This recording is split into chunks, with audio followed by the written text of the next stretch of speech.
There we go, Hangouts. You don't totally suck today. All right, welcome, ladies and gentlemen, to the brand new show. This is a premiere of a brand new show called the MMA Advocates. My name is Eddie Law. Of course, we have Dave Rodriguez out of ABQ, and back from wherever the hell he's been for fucking forever, Fred Kirby out of Ohio. How you doing, man? I'm doing fantastic, man. It's great to be back. How are y'all doing tonight? Pretty good, dude. How's Albuquerque treating you, Dave? Yeah, doing it. I had to eliminate a little bit of that background noise we had last time, so sorry for the little delay. But we're in the mix, and let's do it. All right, Jesse will be joining us later on, of course, and yeah. So again, this is literally just a new show where we'll reel about everything we're talking about. It's opinions, it's everything we want to talk about. So start off right. We got plenty of fucking material to go with, and let's start with this last week in UFC International Fight Week. We had 3 cards. You know, Eddie Alvarez was RDA. That UFC Vegas card was only on Fight Pass. The FS1 card was 12/23 finale with Joanna and Claudia Gadelha for the title fight, main event. And UFC 200, which to me was just a weird fucking mess of a card. But let's start here with Fred, man. What's your biggest takeaway from the entire, like, all 3 cards? What's like the thing that stuck out to you the most? Fuck. There was a lot of shit there, man. What stuck out to me the most? Okay, I can't think of one thing. I'm just going to run down a few quick things here. RDA losing. Bing. I love it. I never believed in that dude. I always was waiting for that dude to lose. He just never felt like the rightful champ to me. I always felt like Khabib kind of was the guy that we were all waiting to get that shot and to take the title and shit for some reason. So him losing just felt, I know it was like an upset, but I was just waiting for that shit to happen. So suck it. I was right. And Johanna Jędrzejczyk is a fucking beast, right? Like the first 2 rounds looked a little shaky for her. But then she came back and proved why she's the fucking champ. So she deserves a lot of respect. And man, listen, I know it was kind of like obviously, and we'll get into John Jones later, but him fucking falling out of 200 obviously did a lot of, caused a lot of damage to the card overall. But Brock Lesnar was still a thing for me, man. I know the fight didn't turn out to be fantastic, but the cute cocksucker being there and then promoting SummerSlam, just the whole idea of that, man. The fact that they even got him to come and do it and then fight Mark Hunt, and then the fucking guy won. That was pretty all weird and surreal, man. It wasn't really a great fight, but it was cool seeing that dude come back, man, and all the fucking excitement and energy he brings with him. You know, if you weren't going to have Conor and John Jones dropped out, thank God that Brock actually made the fucking show. Here's the thing, too. A lot of people calling that a circus fight, dude. They're like, oh, yeah, Brock Lesnar's going to come back from wrestling and shit, get knocked out by Mark Hunt. Mark Hunt hit him a couple times, but he didn't throw that big bomb we see him hitting, right? Because usually Mark Hunt hits you as hard as he can, you're fucking going to sleep. And Brock Lesnar took his ass down hard and beat his ass on the ground. So it's, listen, whatever. Listen, we used to do a show called Keyboard Warriors. So I'm down with everybody sitting at home and talking shit. But a lot like the DC fight, man, at the end of the day, you got to do what you got to do. And people can fucking talk shit about Mark Hunt. You're not in there with Brock fucking Lesnar trying to take you down and fucking gorilla pound your face in the mincemeat, man. He was probably tentative. He didn't want to fucking throw a sloppy strike and get it taken down and get the shit beat out of him. It's easy to sit on your ass and talk shit, but, you know, DC fought a smart fight, and Hunt was slightly nervous for good reason. It is what it is. Yeah, and Dave, on that point, on the DC fight, Dave, I mean, people booed the hell out of DC after winning. And DC had to say, hey, look, I did what I had to do. I mean, how do you take that? I mean, when you watch a fight like that, DC being the champion, taking on Anderson Silva on 2 days, right? I mean, look, we all saw the fight. Anderson Silva hurt him, right? Hit him on the body one time, and DC, like, winced and fucking clearly was hurt. I mean, how do you take the booing? Like, why do you think people were booing him the most? Yeah, that was a strange thing that took place. I mean, both, two great stars in the sport. Anderson stepped in on short notice. He didn't have no preparation for the bout. Everybody loves Anderson, but what they're missing is just Daniel Cormier. He took a pay cut, a very big pay cut to take that fight. They really kind of cut it directly in half, is what I've heard. So I think he deserved a lot more. That's first and foremost about that specific fight. But then again, we all know what happened with John. We'll get into that. DC definitely needed a payday. You want to get in there. It's a big show, UFC 200. So I definitely don't agree with the boos. I mean, they really kind of don't understand that, Daniel Cormier was a former heavyweight, probably could have possibly been the heavyweight champion. He comes down to light heavyweight. His only loss is to John Jones. That matchup was, everybody was keen in on that rematch. And I think just a lot of people were pissed off about just not seeing it, trying to, take it out on DC just a bit, you know, in his moment where, you know, he got a good win at UFC 200, whether or not, you know, he had the proper preparation, you know, and he fought a different style, of course, and in which he would have fought different against John Jones. Everybody knows that. But yeah, it's International Fight Week. I know it was a kind of mixed crowd. I know they're expecting, you know, there's a lot of hype behind this card. They expected to see, you know, fireworks in each and every fight. That's the way the card stacked out to be. But don't agree with the boos. I mean, like you said, Eddie, we were doing the breakdown for Sioux Falls. I mean, you know, like the guys, people that left after the Brock Lesnar fight. I mean, it's kind of somewhat similar in a way, you know. Yeah, that pissed me the hell off, dude. How you gonna leave before the main event? You know what I mean? Like, it's ridiculous. Now, Jesse joining us here from California. How you doing, man? Hot. Nah, not too bad today. Good bitching. I'm in Phoenix. Anyway, yeah, but yeah, I'm by the beach, so I'm doing real good. Yeah, I bet, dude. Anyway, look but at I'm Jesse in the stalker van. Where the fuck you at, man? I'm at work, man. I bet you are. Stalker van. Oh yeah. Oh yeah. Oh, you know, I've been wanting to say some shit like that. Got my candy all ready to go, man. Free candy sign of the side. The sign. You know what? No, hey, put Pokemon's in here. Everyone's playing that Pokemon Go shit. Fucking put that on the side of here. That's the next thing. You hear that shit on the Pokemon Go? People are like waiting at those at like certain points where everyone's meeting up and like robbing people. You hear about that shit? Yeah. Like fuck, That's dude. ridiculous, Hey, man. look, if criminals will find a fucking way to get that shit, they don't care, and they're not above using a kid's toy or a kid's little app on a phone to do it. They don't give a fuck. Anyway. Gotcha. But I fucking love that shit. Anyway, but Jesse, on that whole, like, you know, the DC getting booed shit, like, he's been getting booed for a while. Good. He got pissed off about it. Good. Okay, good. Why do you think it's good? Why do you think it's good? Good, he got booed. Why? You know what? It's to me, it's exactly. I don't know if you guys have been listening to Chael Sonnen do his little round of interviews recently, but like how he puts it is exactly like what I kind of feel about it. Like, DC is a good guy, and he's trying to be liked by everybody. Don't. Yeah. Just let it be what it is, you know? That's the whole thing we were saying about John Jones. Like, he's trying to be the good guy. Stop. Just be who you are, and we'll get to know you one way or another, you know? Like, we're going to get to know the real you one way or another. And I think DC's trying way too hard to be the good guy, you know? He's trying to be like he got on the microphone and was like, oh, come on, guys. Like, basically was like, come on, cheer for me, guys. Like, I came out here, I put in work, you know, like, he might as well have been like, hey, guys, I'll give you some money if you guys cheer for me or something. You know, he comes off as, like begging for cheers and stuff, and people hate that. And the other thing, I think Frank Mir was the one that said this on his podcast, was that, you know, we understand fighting, and we understand when someone's trying to finish a fight and someone's just trying not to get hurt. You know, Anderson Silva was trying to finish a fight. For all you might want to say, you know, Mark Hunt and Brock Lesnar, they were trying to finish each other at some point. You know, Mark Hunt was trying to, you know, set up, what's his name, for a big punch and knock him out, but he just couldn't get the setup right. DC, all he was doing was just laying on top of Anderson and not moving position. He wasn't really trying to finish that fight, and you could tell. And every time they'd get in the stand-up war, right away he was like, oh, and then he got kicked in the stomach in the third round, and he was like, I'm done. You know, went straight for like a crappy takedown. So like we see that, and we understand what that looks like. That looks like somebody just not wanting to lose what they got. And that whole he took a pay cut, so what? He gets paid a lot of money, man. He gets paid a lot of money. I would step in there for half of what he made. Fine. You know what? You know, get beat up, punch in the face, whatever, man. You know, it's like, come on, like, you get paid a lot of money to do what you're doing, plus you get all the airtime on Fox. You got all these other job opportunities. You know, you can't cry about, oh, but I got only paid half. Shut up. You're still getting paid a lot of money. You know what? Fuck that. I'm going to take it up for DC here. All you guys just need to chill the fuck out, okay? He showed up to fight one dude. All of a sudden, out of nowhere, they spring on him that he gets to fight the motherfucking GOAT. What the fuck? They didn't round up some shit for the fight. Where's Fabio Maldonado at now? Huh? Where's Fabio when you need him? They scrounged up Fabio for the fucking great Fedor. They scrounged up goddamn Anderson Silva. Of course he took him down with the booze. Wait.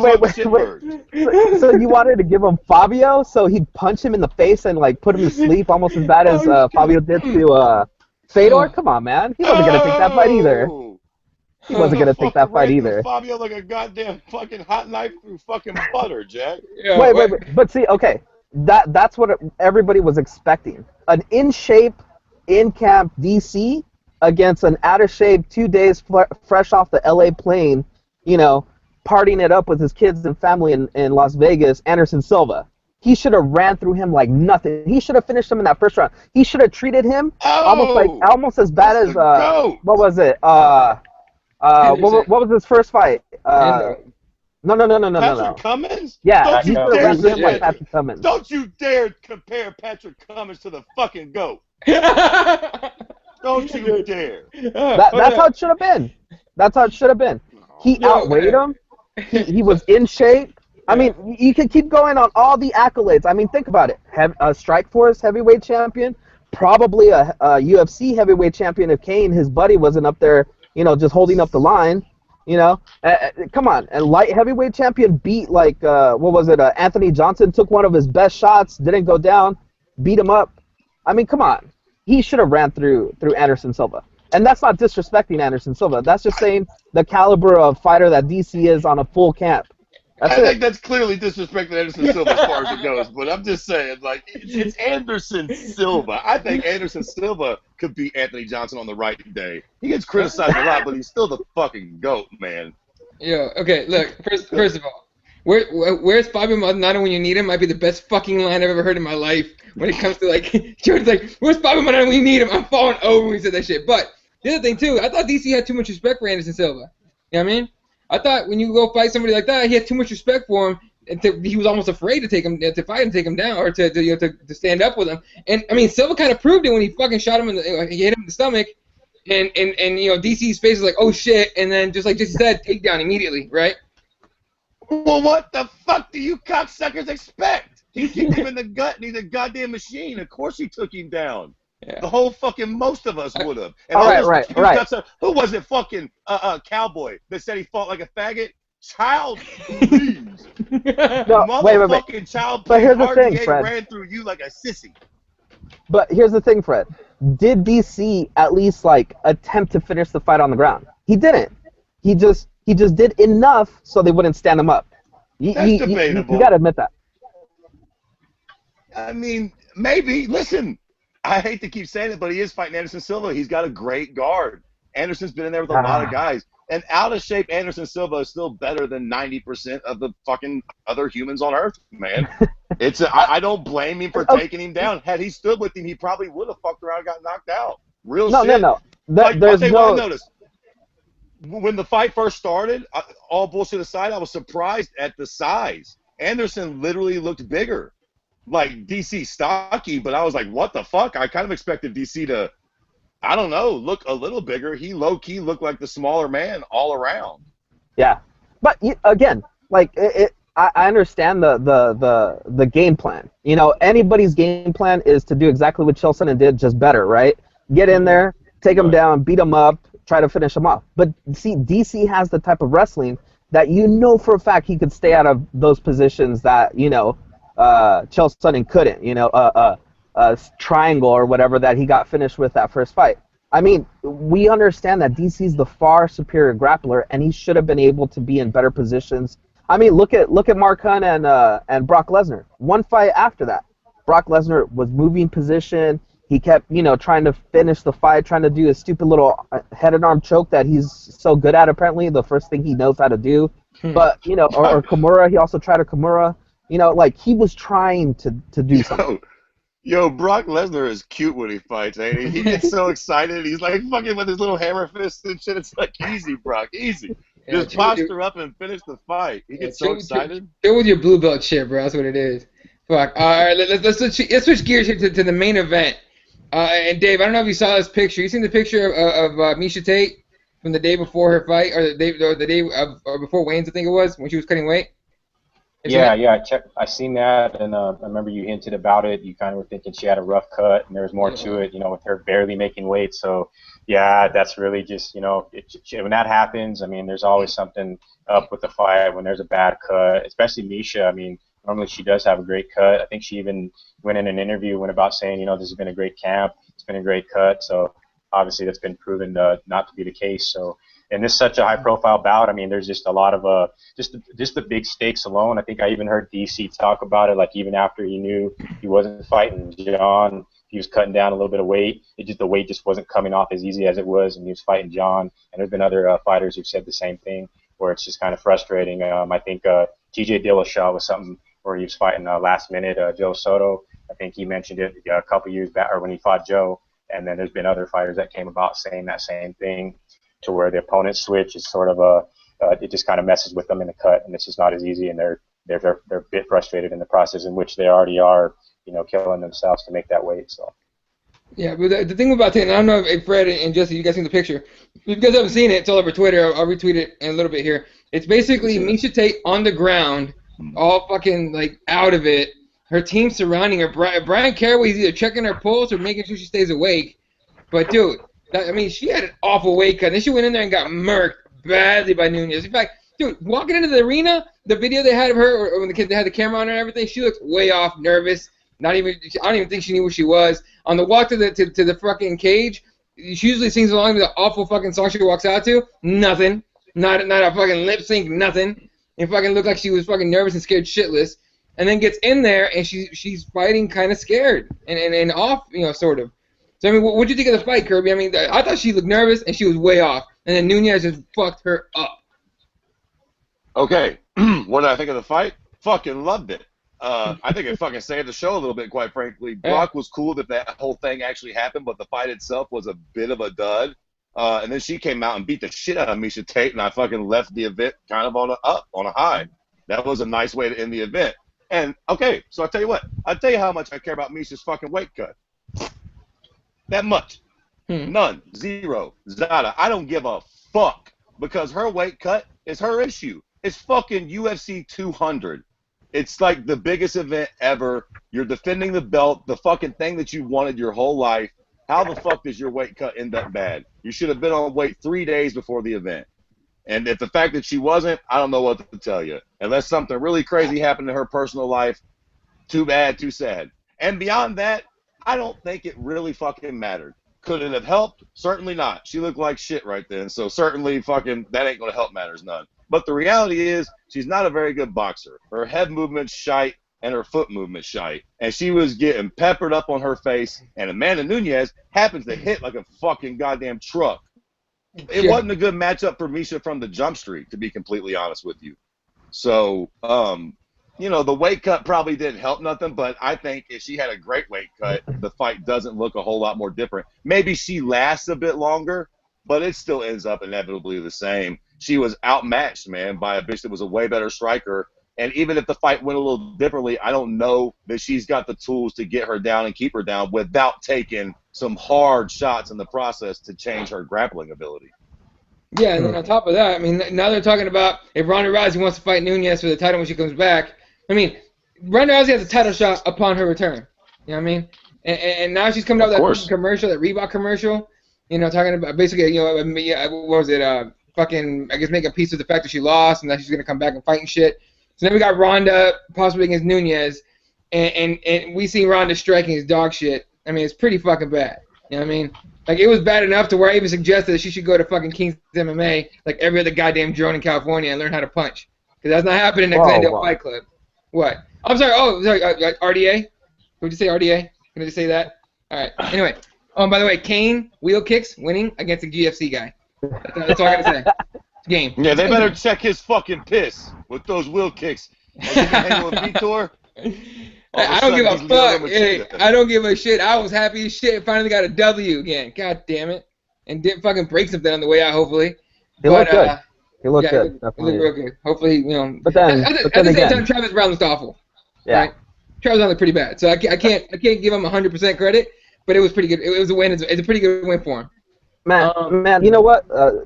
Back to that picture that you talked about. I mean, I think me and Fred talked about that on Twitter earlier today. We're going back and forth. Like, I'm of the thinking that maybe she could have lasted a little bit longer had her brain not been probably dried out, like a raisin, because that weight could look pretty horrible. But like Fred said, I mean, it's her problem. I mean, how much of a non-issue are we talking about Johnny Hendricks missing weight for the 100th time now? because this guy just can't make weight. He can't stay away from the steaks or the what was he blaming last time? Deer meat or whatever the hell he was talking about. Yo, quickly, I'm sorry to cut you off, Jesse, but like, was it just me or did Johnny Hendricks look like a fucking weird freak without his beard? He looked like don't ever shave again, Johnny. What the fuck? He legit looked like he was running around in a van with that Pokemon Go sign on the side saying, "Free Pokemon here, come get it!" Like, he looked fucking creepy, and then on top of that, can't even make weight.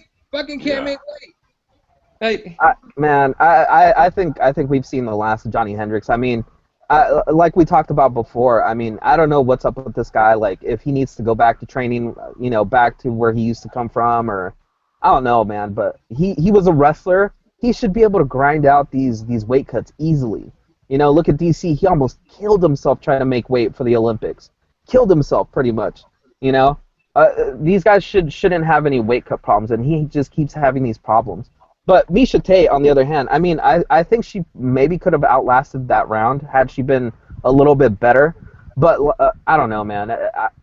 We've seen her take some pretty hard shots before and come back, and rally back. It just seemed like she wasn't there. Like something was completely off. Once she got cracked in the nose, it was pretty much over after that. Just blood started pouring everywhere, and she was just out of it. Nunez is a beast, though, man. We might be fucking just underestimating how hard that girl hits. Like, she does low-key smash people out all the time, Who has been the best striker that Miesha has fought before Amanda Nunez? Katzengano. And Katzengano. Well, there you go. And ain't Canzano basically a grappler? Yeah. There you go. You know what I'm saying? Not really.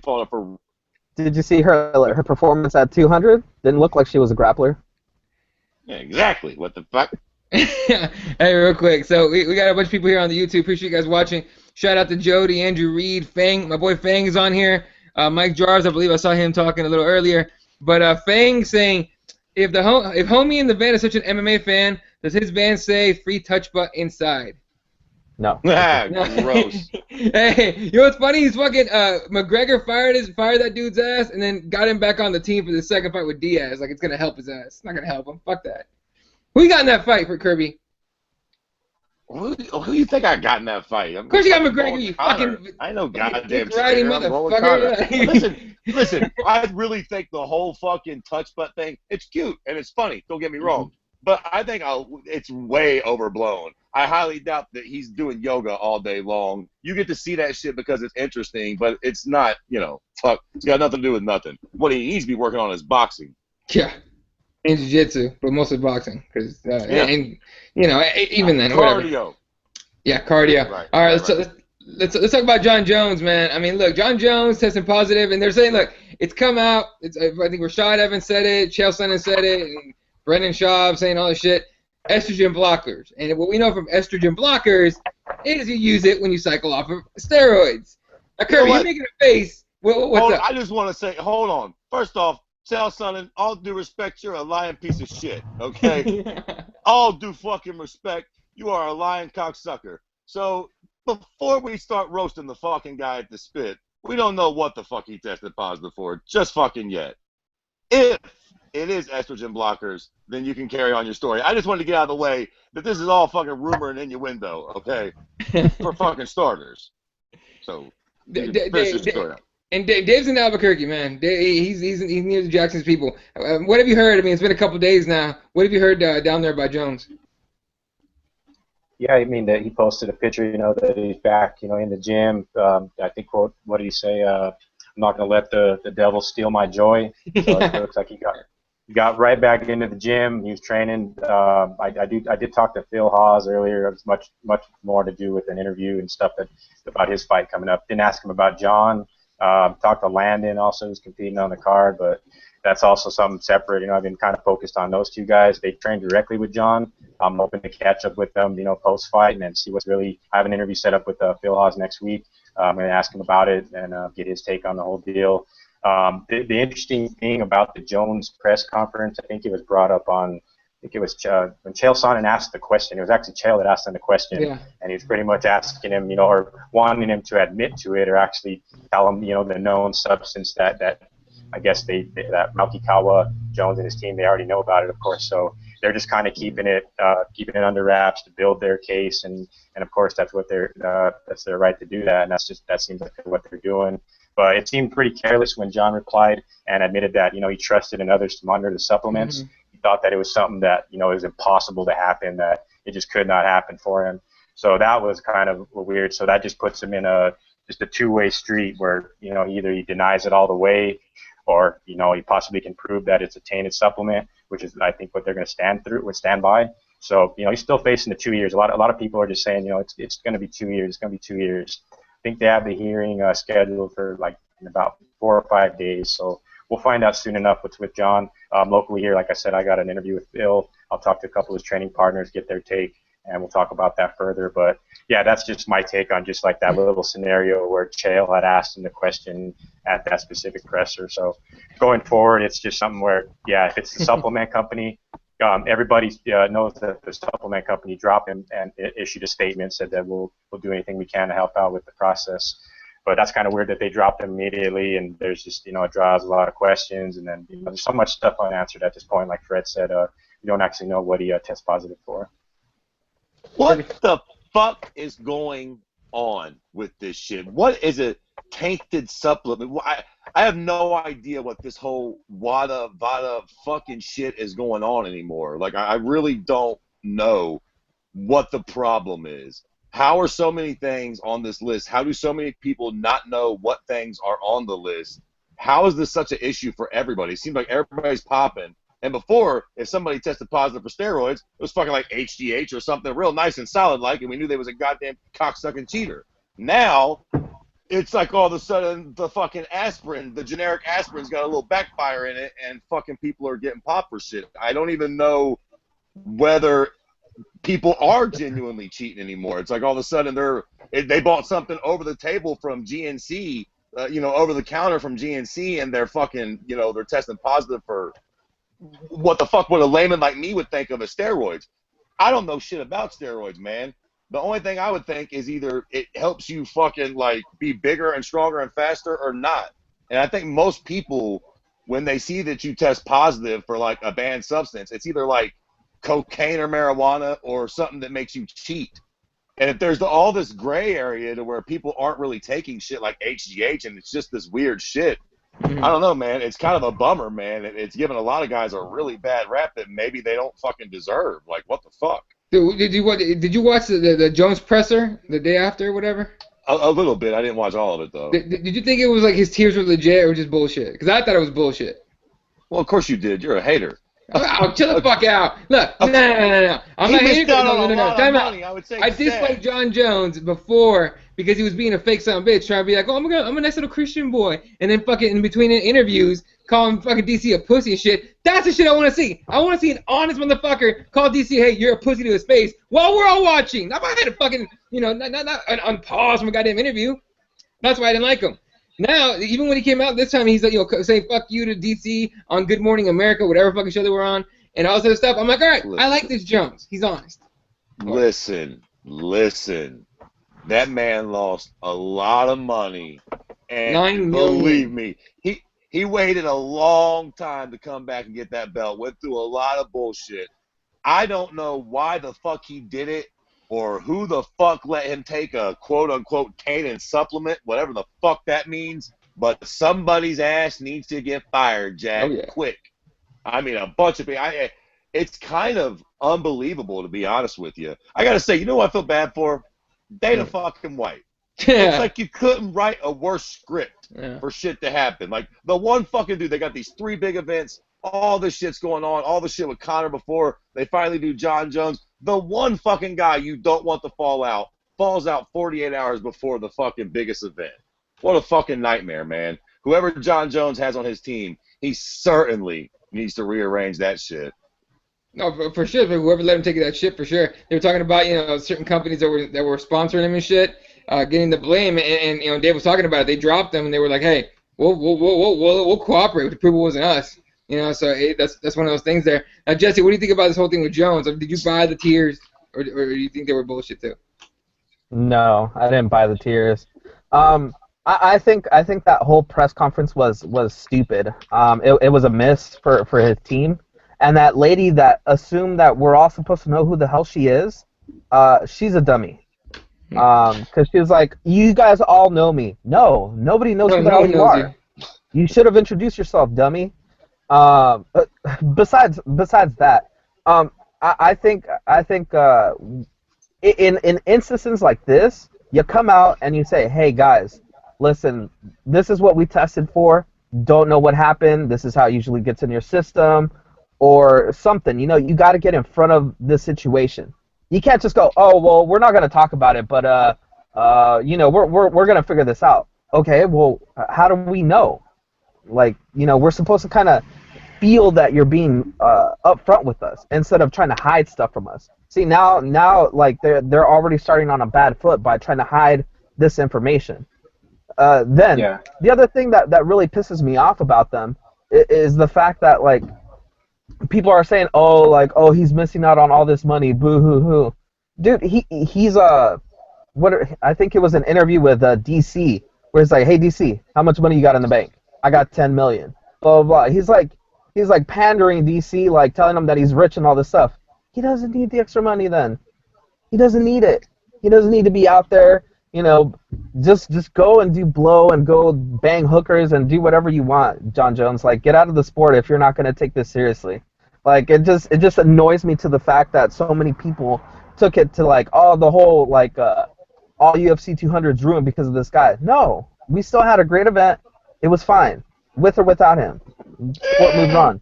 To take a little stake out of it. He is fucking, like, kind of low-key the greatest fighter ever, so, you know. I get that, but again, like, if he's not gonna take himself, you know, if he's not gonna take it seriously and, like, be a professional and, you know, do what he's supposed to do, then screw him. That whole thing about, like, he doesn't even know, like, how to, like, run his own PR thing. You know, like, they asked him, like, did you take anything new? No, I've been taking everything since I started fighting. Oh, yeah, actually, I did get some new supplements recently from this company, blah, blah, blah. Puts them on blast. What do they do? No, we didn't. Our stuff is clean. We'll prove it. So he doesn't even know how to, like, communicate with people. You know, he still hasn't learned how to communicate with fans. And, like, that's what he had his whole PR team, like, there for. They should have been the ones, like, taking the reins and saying, hey, John is going to be here. He's just going to answer a few light questions, you know, that we field, and we're going to explain to you what's going on. And that's it. That should have been the whole press conference. Explaining what happened. This is how, you know, this is what we're going to do to move him forward, and then that's it. Don't even have him be on the mic and answering stupid questions that, like, it just, he's like, he makes it, like, seem so contradictory that they don't even know what's going on in their whole, like, camp right there. So it's just, it was bad. It was a bad look for him. It's sad, man. It's bad when you long for the days of a little coke usage, huh? Come on, John. Fuck, you're fucking killing me, bruh. I can forgive I sent you guys the tweet too, right? What's that? I sent out a tweet. I sent a tweet. You guys, I think you read it before. It's the first round management list. I think you guys read through it. They had a list of the guys from that are managed by Ruvalcaba, and there's a list of them. You got Yoel Romero on that list, Frank Mir, Cesar Ferreira. I think he's the other guy. So there's a list of them, and that kind of somewhat suspicious. You know what I mean? I mean, it's, and then they go to I think on the Rogan podcast. I think you were telling me about it, Eddie, and I finally got to catch it. They go about just going to the actual GAT website, and you can just go through the ingredients on just a guy, on just a random thing, and it says it can cause, you know, a failed urine test, blood test. It says it right there. In fact, so they call it a false positive. So I mean, this could still fucking blow over, and Jones could somehow look the fuck out, right? If that's the case. I don't buy it. Yeah. They call it a what? A false positive. False positive. That. On the company. Yeah. The company that's what I want to say. Right. This is a false positive. It depends on what your definition of is. What the fuck does that mean? With the Bill Clinton reference. Sorry. But did you guys hear Chael on the Fighter and the Kid today? I think they just released that episode today. So he went more into detail on that show than he did on Rogan, where he was saying that I guess they had come out with kind of like telling people that it was possible that John Jones was taking these like kind of like dick pills, not dick pills, but like a dick drink, and he was doing too much blow basically, and so he was trying to revive his genital area, and that's what possibly caused the positive test. And so I guess that's what they're supposedly. You got to go back and listen to it on The Fighter and the Kid. Chael Sonnen kind of threw a little bit more detail out there about that, and he was talking about that, and again talking about the estrogen blockers and all that stuff. I mean, so I don't know, man. Like, to me, if Chael Sonnen's wrong, he's gonna be in deep trouble. Oh, I mean, he's gonna get sued, right? But the fact that nobody has threatened Chael, nobody has come out and said, "Hey, Chael, shut up," like that's not true, leads me to believe that he's probably telling the truth. Yo, how about that story of John Jones hiding under the fucking under the ring under the ring at Jackson's, trying to avoid USADA or WADA, whoever it was at that time. Oh, actually, no, the President's Commission. And he fucking waited 8 hours, and then they tried to get a fucking they tried to get a warrant to go in there and scrape out possible dried pee, because he must have pissed in there down there somehow at some point. It's the weirdest fucking story. For some reason, I think it's true. Like, it just, you know what I mean? It's just that fucking crazy. It might be true. Yeah, and then what it comes down to next, like going forward with we have that, the USADA meeting coming soon in a couple of days. So what it comes down to is Jones has got to prove that they're wrong. So they put all this money and it's an expensive test. You got to prove that they're wrong. So like Jesse said at the presser, they totally blew it because they didn't get in front of it and say, hey, this is what it is, and then they can fight it. So now it looks like either he's going to deny it all the way, or they're going to come out and try to disprove, whether it's supplement-wise. But he's got to prove that USADA's wrong, and I think Chael Sonnen references too. You don't go in there and prove these guys wrong. They know they're right, and they put you in that position. They wouldn't have pulled him off UFC 200 if they weren't correct, if they weren't absolutely certain that this is he's gonna flag positive no matter what. So it's going to be interesting to see in the next few days when they announce that. And like you said, if Chael's right or if he's wrong, I mean, Chael says a lot of shit, so we'll see what comes about with it. I'll tell you what, if old Jesus over there is right about the dick pill thing and the coke, I would run right at that, right at it. I'd be like, yep, fucking everybody knows I had a problem with blow. Fucking caused my cock not to work, and we definitely can't be having that. So I tried to get some shit going down there, and backfired on me. Listen, I can't take it. Anderson's already got caught cheating. If John Jones is a cheater, I'm gonna fucking kill myself. It means nobody's ever even been good. The cocksucker with one ball cheated. It means anybody who's ever been great has just been a fucking cheater, man. Ever. Please, John, just let it be like coke or something other than the fact that you just flat tried to cheat. You know what? On top of that, speaking of the guy with one ball, Lance Armstrong, the guy that went after Lance Armstrong like a fucking maniac was Jeff Nowitzki, who is the head of UFC's anti-doping whatever side of the company, right? So, like, somebody went out, oh, this guy just wants to, he just wants to be the guy that busts John Jones. And Lance Armstrong went out of his way to tweet that and say, yeah, 100%. He just wants to be in the spotlight. Like, huh. I mean, like, there's so much fuckery going on left and right in this whole thing that's even possible that we have no fucking idea. At the end of the day, we're literally us four sitting here going, we fucking have no idea. Dave's right, though, man. Dude being like, oh, well, I got a supplement from some dude one time, jugga. It makes you seem like you're full of shit, low-key, man. I don't want to hear that fucking bullshit. Yeah, it's fucking trippy. All right, let's move on to the UFC. It's fucking depressing, man. What? Okay, let's go. Well, yeah, it's depressing because you're right. It might mean... He's the greatest. It might be. You don't want to find out that dude's a cheater, man, Exactly. If you found out that I mean, fuck, who else? If Michael Jordan was a cheater at some point somehow, people will fucking lose their minds. You know what I mean? Or Tiger Woods. Think about it, Tiger Woods got way too much shit for fucking a bunch of white girls. He's still the fucking champ. Bill Clinton got shit for getting a blowjob in the White House. That was bullshit too. I'm just saying. Right. But think about it though. To me, I think this is probably gonna be something more embarrassing, and that's probably why they don't want to say it. So I'm kind of believing Chael in the fact that it could be something like that. Because think about it. Look at his two brothers. I mean, those two are super athletes. Like, and he was like the runt of the family, and he's still like a mega super athlete. Mm-hmm. Like, to me, it just seems more like this is probably something more embarrassing, and that's probably why they don't want to talk about it. I mean, the estrogen blockers and all that stuff, like coming from like drinking something for your dick. It's, I mean, I'm with Fred. I'd be like, hey guys, it's just not working. But, all that blow I'm doing. But then, trying to be a good guy again and, being like, oh, yeah, I'm super loyal to my family and, I'm blessed and all this stuff, it kind of, doesn't mix well with that image that he's trying to do. So I would imagine that it's embarrassing to him. So if that's the case, then I would understand that more than if he was cheating. Because to me, it's like he doesn't need to cheat. I mean, when he was doing blow and like hookers, he was Listen, still beating the crap out of everybody on like a listen. week worth of camp. So it's like you don't need to cheat, dude. That's the problem if we do catch him cheating, because then it opens up all these doors. Well, maybe he never was that good. Maybe he was cheating when he fucking thunderstruck Stephen Bonner and made him do a 360 flip, and we just never caught him. I mean, you know what I'm saying? Like, that's why it would be fucking detrimental to his legacy. You can't get caught cheating. Fucking all these pricks, Vitor, I like watching him fight, but at the end of the day, when I'm an old man and I'm talking about the great fighters, the real greats, Vitor won't make my list. He was a cheating cocksucker. I mean, truth So Anderson told, won't make your list either, huh?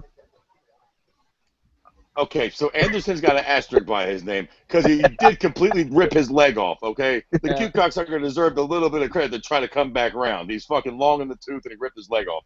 But other than that, if you got caught cheating in your fucking prime, yeah, man, that taints it. And all bullshit aside, low-key for Anderson, too, yeah. I will always remember it. I mean, it seems like maybe he had a legitimate excuse and then he gave the dick pill thing, too. But the dude tested positive for steroids, man. That means something. And some crappy ones, too, like not even good ones, which is even more disappointing. High dick pills, man, that's what that was. Anyway, Fang on the YouTube saying, I got it. Tate looked dead because Lesnar got to her. Now, if you guys watch any of the embedded, Lesnar was signing the posters right when he got to Vegas, and his face and Lesnar and Tate's face on the poster or whatever was in the same size. So Tate's like, I'll just wait for you to get done, and then I'll sign my specs. I like sign over my face or whatever. And Lesnar's like, we could just spoon, and there was like a nervous laughter coming out of Tate, but like it was one of those nervous laughters, like she was like, ooh, I wonder what that'd be like, right? But then I tweeted out like maybe like 30 minutes later, I was like, you know, if Lesnar wanted to have Tate, not a goddamn thing Brian Carey could have done about it at all. Like, he might as well just, here's a condom. Here you go. Like, please, be nice. Easy, Eddie. Maybe in Hollywood, but here in the real world, we call the law on Brock Lesnar. Just have people's wealth. What you gonna do about Brian Carey, you little punk?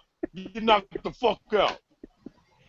I don't know, dude. I saw Brock Lesnar pull a dead elk out of a fucking lake on the hunting show. Okay, I don't know if the cops would have like shit themselves just seeing we wanted to arrest this motherfucker. This guy, you better get every heavyweight ever to come help us, cause fuck that. You know what I mean? Well, that's the type of guy I shoot on sight. Oh, if fuck I'm a yeah. cop and they pull me up to Brock Lesnar, I'm popping him, Jack. Immediately. He reaches for a nose hair, I'm shooting his big ass. He'll be the first white dude that gets shot on sight. You know what I mean? The first one where he's like a huge fucking thing on TV and everyone freaks the fuck out. He'll be the first white dude. And you know, on top of that, say he's Canadian. On top of that, they're gonna say he's Canadian when he's not. You know what I mean? That's what's gonna happen. I mean, Canadian no shit. Matter. With his Canadian trunks, he couldn't be more fucking American. With his Coors Light. You know, I like how he said though. He's like, oh, because I live there. That's why. Like, it's the dumbest reason ever, but it's whatever he wants to do. He proves it. He does whatever the fuck he wants. That's whatever I want to do. I'm gonna do it. I want to be Canadian today. I'll be Canadian today. Shit. Yo, quickly before we fucking jump off of this cat, man, before we move to the next topic, Brock Lesnar is kind of an enigma, man. He is an interesting cat, right? To be able to come from the WWE to the UFC and then go back and just be able to even fucking do it, man. He's a pretty fucking interesting character. Yeah. Do y'all think he comes back?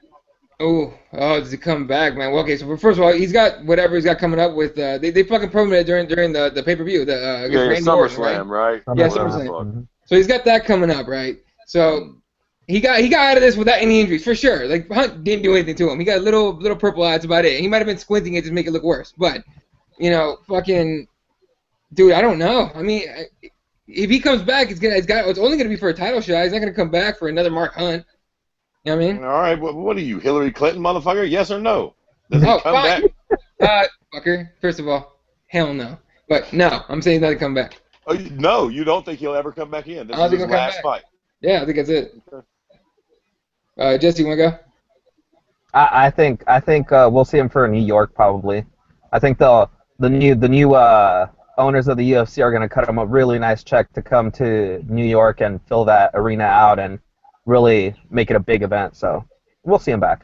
Where does he got $2 million for this one? So it's not beyond fucking imagination. Hell, okay, real quick before Dave tells us what he thinks.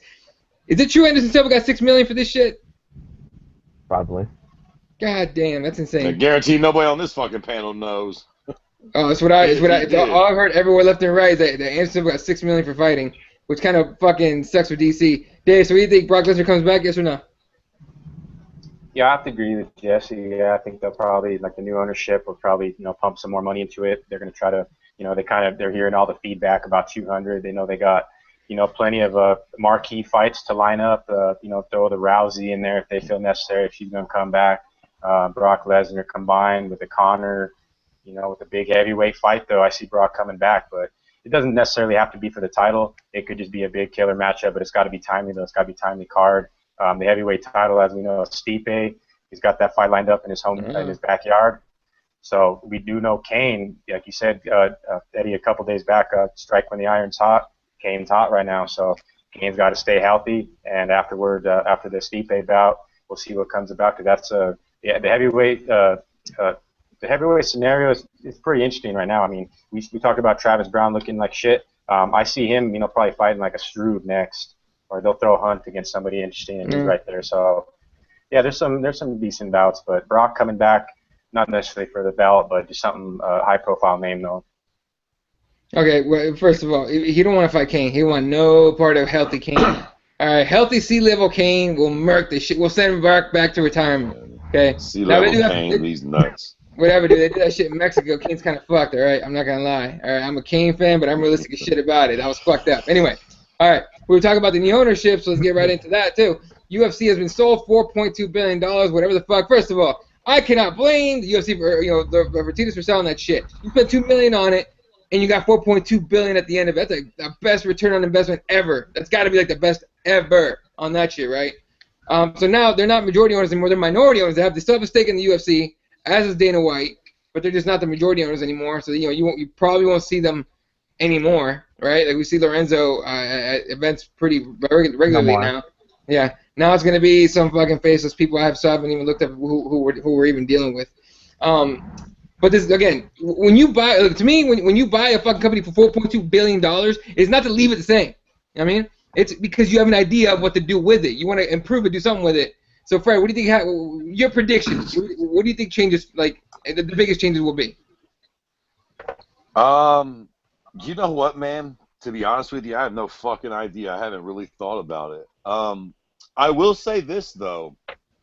I am a self-admitted Zuffa zombie, man. I do not think they should change a whole bunch, honestly. Look at what the Fertitas and Dana White have been able to do. I mean, what's the biggest knock on the UFC? That the fighters deserve more money, right? And that the fucking Reebok outfits look fucking dorky. Yeah, fair enough. But, I'm assuming that we've all been fans of the sport for a long time. You remember the fucking days of Mickey's Fine Malt Liquor?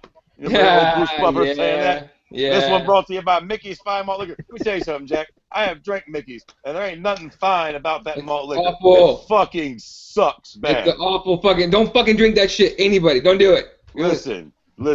They used to be sponsored by Mickey's and not even on pay-per-view. They took this shit to Bud Light and Fox, Harley Davidson. I mean, whatever they're doing is fucking working, man. Every fight ain't gonna be a great one. Some fights are gonna fall out. Guys are gonna test positive. Shit's gonna happen. But all things considered, MMA has always, there was a while there where everybody was like saying that MMA had stagnated, that it went through a boom there for a while and that it wasn't getting any bigger. That's bullshit, man. It might not be growing at the same rate that it was there for a while, but it's constantly growing. Every new fight card in a new country grows new fans. And I still buy the old fucking adage I heard a long time ago with Dana White, I think, said it with the 4 street corners. If there's a basketball game on one, a soccer game, football game, if a fight breaks out on the 4th corner, where does the crowd run? Oh, to the fight. We all love the fights, man. We love the fights. Like, they know what they're doing. I think that if a new company tries to come in and change too much, it's going to be off-putting. Now, listen, I'll tell you this. I think this is an interesting part of this. I have always been a UFC guy. The reason I've been a UFC guy ever since they bought Pride is because back in the day, I was that guy that always wanted to see those super fights. When they first bought Pride, and even though we didn't get all of them, we started to get some of those fights. When they bought Strikeforce, we got more of those fights. I wasn't happy with the idea of Bellator having guys because I didn't want you know, no big organization out there having those other dudes. Mm-hmm. With this fucking situation now, Bellator might be able to step up and fill a void if this new owner comes in and starts changing shit drastically. This might be huge for Bellator. Okay, so okay, that makes sense. Yeah. Now, what do you think of? Okay, and whoever wants to take this one. Everyone's bitching about Reebok, all right? But here's my thing. I've never liked the Fox Sports shit. Okay, I don't like how they do the coverage. I don't like that. You know, if there's baseball, some shit on FS1, they move the prelims to FS2. I think that's bullshit. Now, NBA, NFL, Major League Baseball, they make a bulk of their money not from ticket sales, but from TV contracts, especially the NBA. The NBA's cap space, if for everyone that knows how that works, just skyrocketed for this next. I mean, skyrocketed for this next season to where guys that shouldn't be making jack shit are making like 30 or 40 million for 2 or 3 years of playing, right?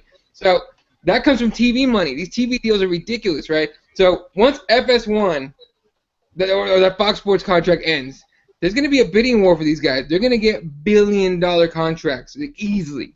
Okay, fuck this Reebok, you know, barely whatever fucking little $1 million contract they got.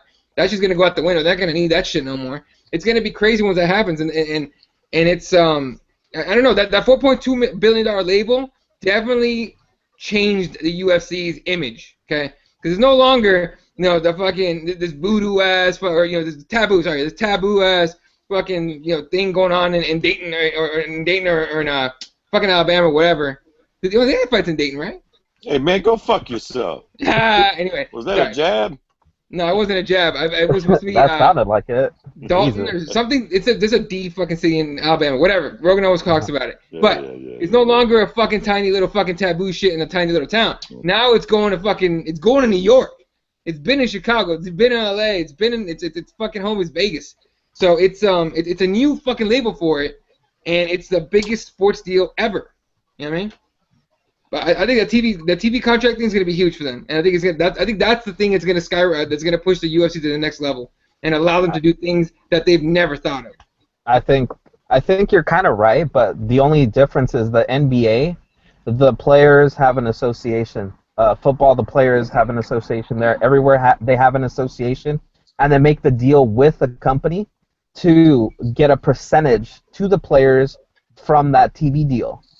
Who the hell is making sure that from that Fox Sports money that the fighters are going to get a cut of that? Nobody. Nobody cares if they get a cut of it.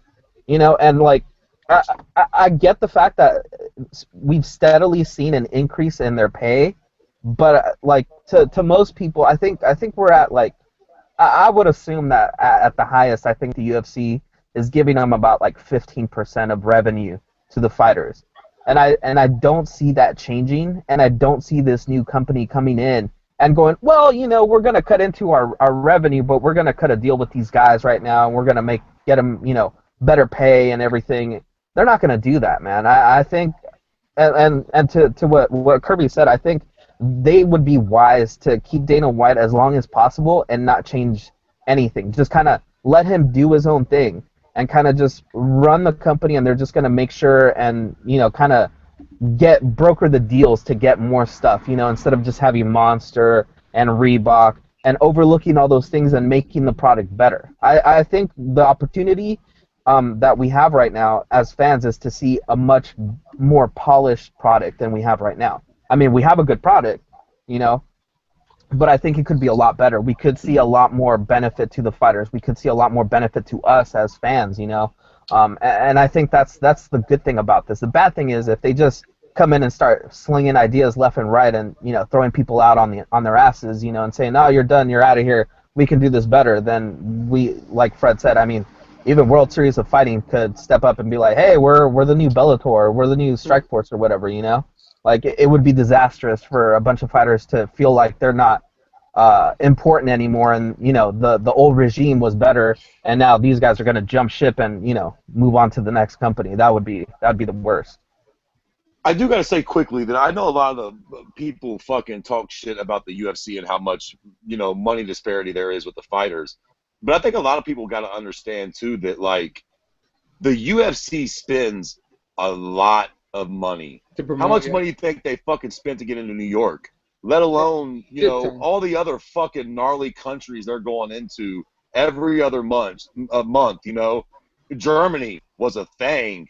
Like, those fuckers didn't want MMA there. I mean, the UFC probably spends a fuckload of money growing the sport, which in turn makes these guys bigger stars, which makes them more money too. Like, the UFC most certainly could probably give the fighters a little more money. But I think it's easy for people to sit around and go, well, I think Daniel Cormier should be getting $40 million.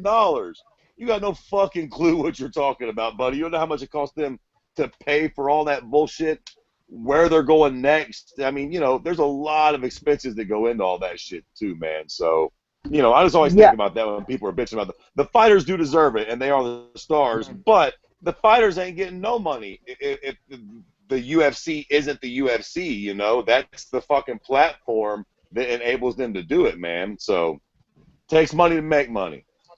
Agreed.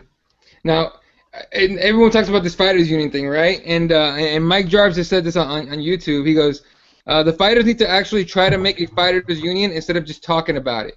Now, to me, you need the higher stars, the up guys. You know, well, John Jones is still in there, John Jones, but you need the Ronda Rouseys, you need the DJs, Josie, all those guys to help make it. I Jesus. don't think they want to. I don't think those guys Well, want to because they're making mad money.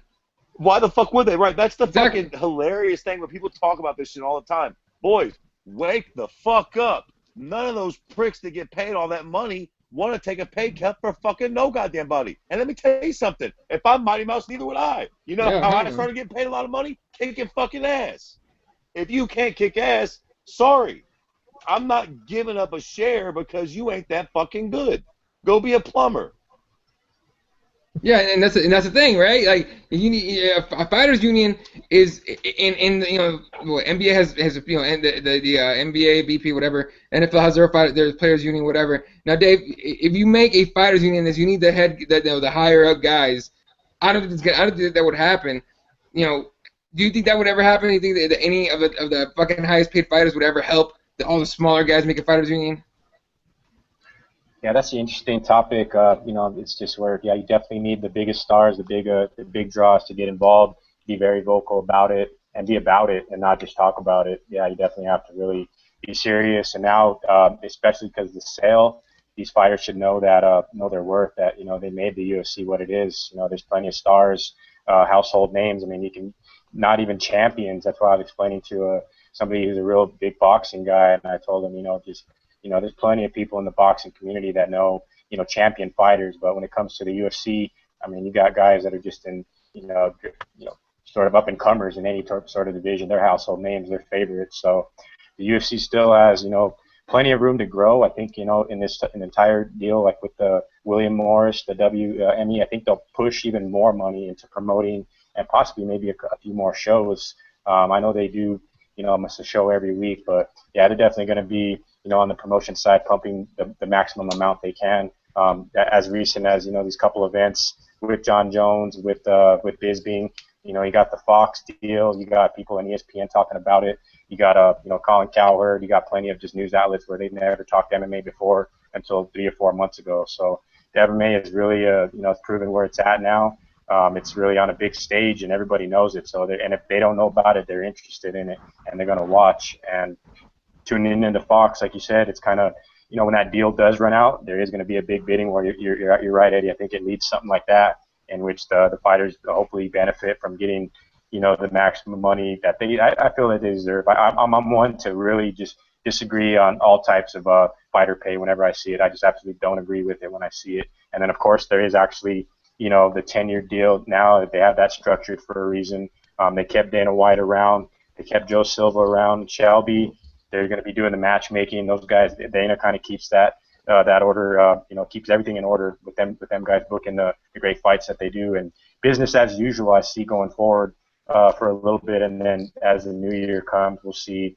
It's interesting to see or when that Fox contract actually expires, because, yeah, that's kind of that's a time frame to work with. And then after that, yeah, the UFC is going to continue to rise. And, you know, everybody's asking about it. Everybody asking me about it.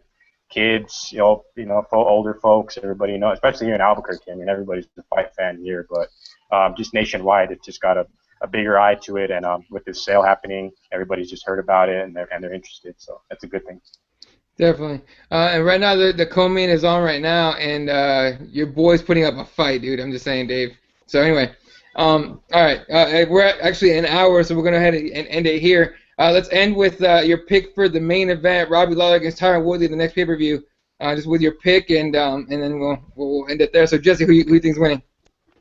I think Robbie Lawler. I mean, I think Tyron Woodley's been away from the octagon for too long, and he just seems kind of like a Johnny Hendricks, where he's crying about his title shot. He's gonna get it, and he's just not gonna be able to deliver the goods. I mean, he's a tough guy and everything, but we've seen what happens when he gets in a firefight with somebody. He gets KO'd. So I think Lawler's on a different level right now.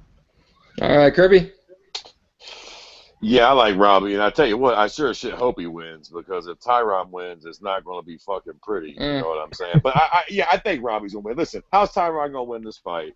He's going to have to out-grapple him and make it ugly. And I'll give Robbie this. Since he started taking his career seriously and cutting his weight and being a big guy for that weight class, he don't really get out-grappled like that. He's really good at staying on his feet, and on his feet, I think Tyron's a sitting duck. So, yeah, and this is probably going to be a slept-on card, and it'll probably be a really good card. What the fuck? So yeah, it is. So far, it is. No one's talking about it at all. All right, yeah, Dave, who you got? Robbie. Lawler or Woodley? Coming off the Robbie Lawler, the lunch scrum that they had, I've overheard that, and what I really took from that I really liked, and I was not surprised, is when they asked him about the ATT affiliation, he directly responded, he's not a teammate. I don't consider him a teammate. He's part of the ATT family, but he's not a teammate. So that goes to show you that Robbie's just an ultimate killer. He's going in there, just to prove that, he's just been on such a crazy run. In my opinion, his title has, some of the highest prestige in any weight class in the current, like for pound, who he's facing in the division. He's gone through killers. I mean, shoot, everybody knows who Robbie Lawler is if you're watching MMA, or if you don't. And hold on, Eddie, I think I know what you're looking at. Are you watching this shit right now? Yeah, I'm kind of back. Yeah, dude. Okay, all right. Anyway. Robbie's got it. He's a killer. He doesn't care if they're teammates or not. He said doesn't matter to him. He's going in there to win and defend that belt.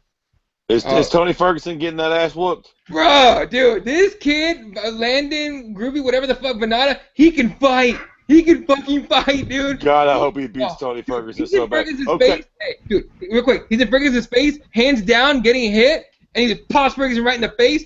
Ferguson, he wobbled Ferguson. Now they're on the ground fighting and shit. Like, god damn. That's fucking amazing. Run to your TVs. Right. This shit's getting wild. All right. Yeah, I know. I'm about to do it now. I'm about to do it. Quickly, before we go, I'm calling it right now. The guy to beat Robbie Lawler is certainly not Tyron Woodley, but it is Damian Maia. I'm with Mark that. my words, fella. He will be the guy to take the belt from Robbie Lawler. He's the kryptonite, man. What about Stephen Thompson? It's true. Well, I guess whoever gets there first. Which actually, I think that Stephen Thompson could fuck around and get knocked out. That's a dangerous fight because he'll want to strike. But Damian is definitely kryptonite for Robbie. For sure. Okay, look, everyone survived round one, so run to your TVs. You can follow Kirby at Kirby_MMA. Jesse's at Spawat1983. Dave is at Dave's MMA Brief. Brief or Briefs? Brief, right? Yeah, Brief. Right. Yeah. I don't know. That's a weird thing to say. Anyway, the Twitter. Brief. I just thought about that right now. For the show, the MMA Advocates is at the MMA, but whatever, MMA Advocates. So there's no second A. I'll tweet it out. You can fucking follow it on there. All right. Catch you guys later. Go watch this fight. I'm assuming round 2 is gonna be fucking wild. So I'll catch you guys around. All right. Damn it. Later, fellas. Later.